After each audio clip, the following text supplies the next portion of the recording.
시청자 여러분 안녕하십니까? VOA 뉴스투데이 시작합니다. 미국 워싱턴 DC 한국전쟁 참전용사 기념공원에 새로 증축된 추모의 벽이 완공돼 오늘 제막식이 열렸습니다. 2015년 추모의 벽 건립법안이 미국 의회에서 발의된 지 7년 만인데 참전용사들은 전우들의 이름을 보면서 한국전쟁은 더 이상 잊혀진 전쟁이 아니라 영원히 기억될 승리가 될 것이라고 환영했습니다. 첫 소식 박승혁 기자가 보도합니다.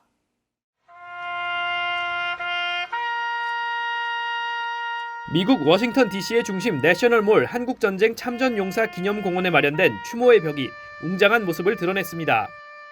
조형물 중앙에 기억의 못 둘레 130m에 1m 높이 화강암판 100개로 설치된 추모의 벽에는 미군 전사자 36,634명과 한국군 카투사 전사자 7,174명 등 43,808명의 이름이 새겨졌습니다. 참전용사 유가족 등 약 2,000명이 참석한 제막식에는 미국 정부를 대표해 카멀라 해리스 부통령의 남편 더글러스 M. 호프 변호사와 제이크 설리번 백악관 안보보좌관 등이 참석했고, 한국 측은 이종섭 국방장관과 박민식 보훈처장, 이헌승 국회 국방위원장 등이 참석했습니다. M. 호프 변호사는 참전용사들의 헌신을 기리며 굳건한 미한동맹을 강조했습니다.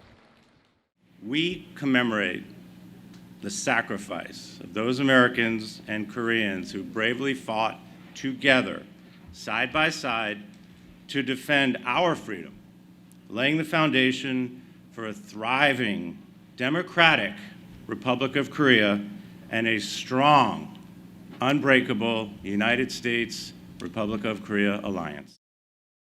윤석열 한국 대통령은 박민식 보훈처장이 대독한 축사를 통해 참전 용사들에게 감사의 뜻을 표하며 지난 4월 타계한 고 윌리엄 웨버 대령을 애도했습니다. 한국 전쟁이 잊혀진 전쟁이 되지 않도록 평생을 노력하셨고 추모의 벽 건립에도 크게 기여하신 고 윌리엄 웨버 대령님의 영전에 깊은 애도의 뜻을 표합니다. 주한미군 사령관을 역임한 존 틸럴리 한국전 참전용사 기념재단 이사장은 매년 400만 명이 워싱턴 DC를 찾는다며 추모의 벽은 자유의 가치를 알리는 상징이 될 것이라고 말했습니다. We are hopeful that this memorial will remind the millions of people who visit here each year that freedom is not free.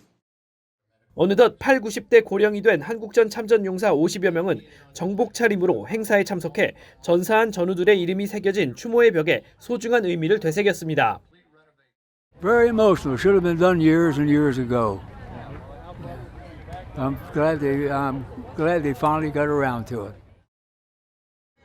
It means a great deal because without that war and without U.S. participation, the world would be a lot different than it is today.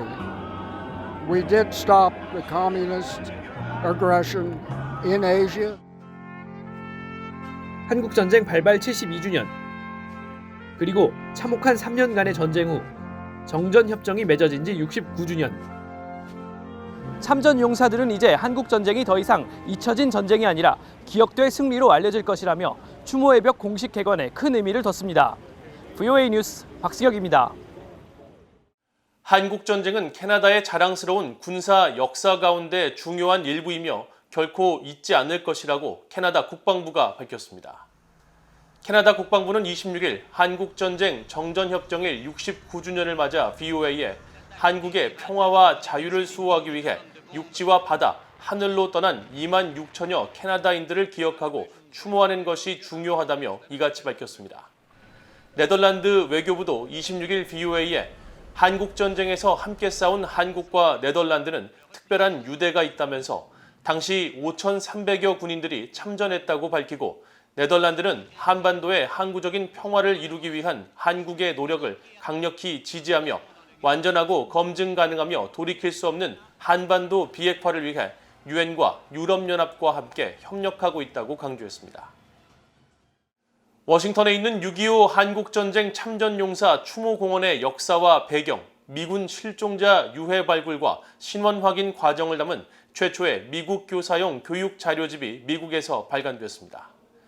미국의 민간단체인 한국전쟁 유업재단은 26일 워싱턴에서 미국 내 역사와 사회 교사 60여 명이 참석한 가운데 제3회 교사를 위한 월드 콩그레스 행사를 열고 지난 2019년 첫 자료집에 이어 216쪽에 달하는 3차 교육자료집을 공개했습니다.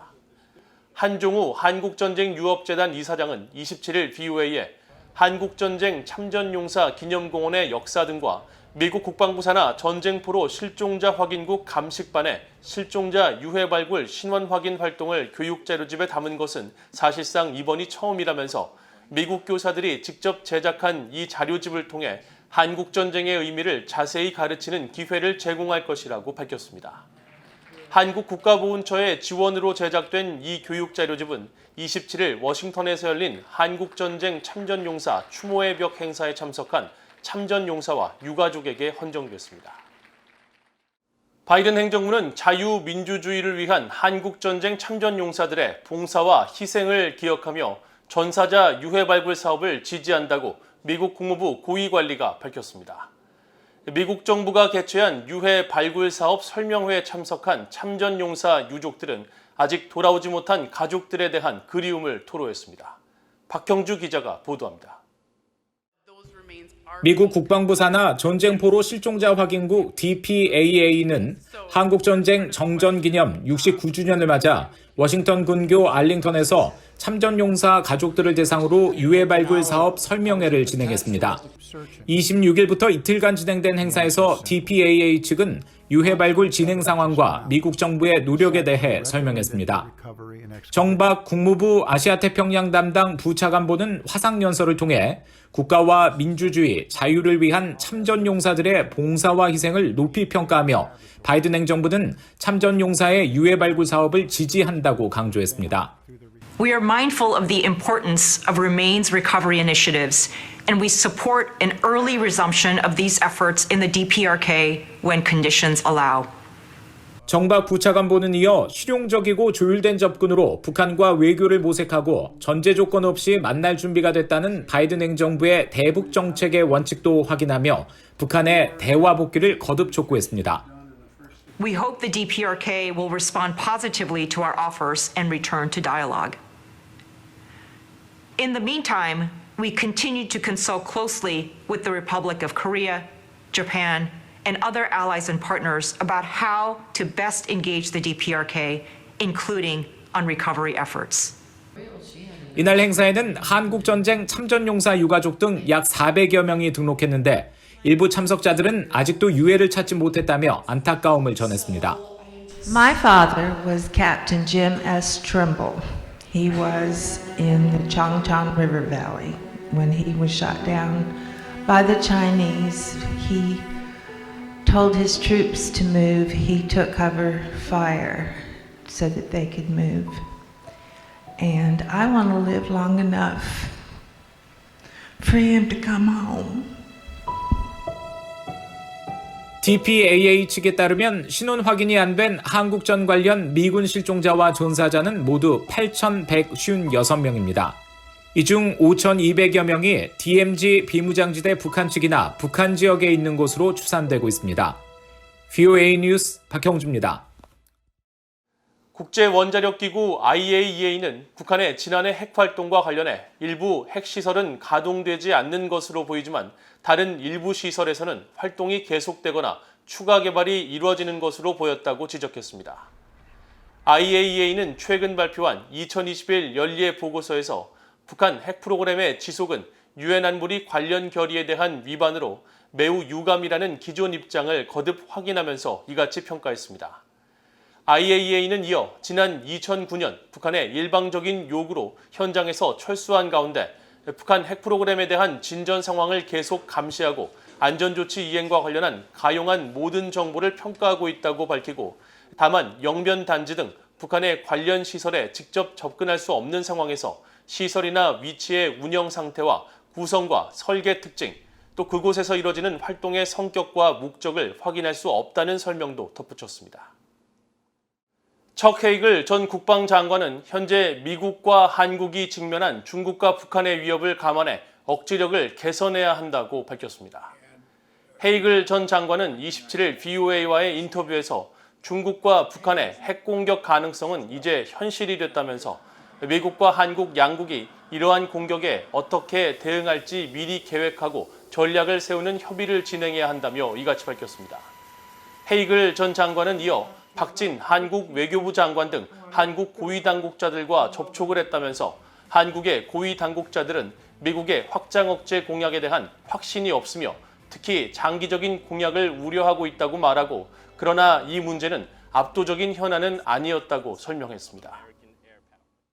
미국 정부가 북한 정부 연계 해킹 조직 라자루스 등과 관련한 정보를 제공할 경우 최대 $10,000의 포상금을 지급하겠다고 밝혔습니다.